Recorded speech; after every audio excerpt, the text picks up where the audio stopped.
السلام عليكم ورحمة الله وبركاته أعزائي المشاهدين.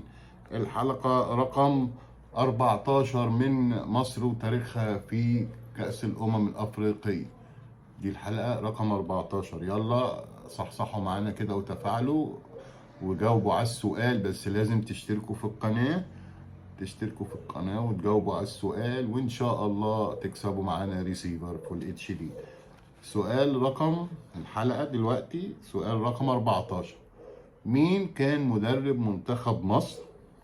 مين كان مدرب منتخب مصر اللي فاز بأكتر ألقاب في كأس الأمم الأفريقية؟ مين كان مدرب منتخب مصر اللي فاز بأكتر ألقاب مع مصر في كأس الأمم الأفريقية؟ سؤال سهل جدا جدا. 3 اختيارات: هل كان الجوهري ولا حسن شحاتة ولا محسن صالح؟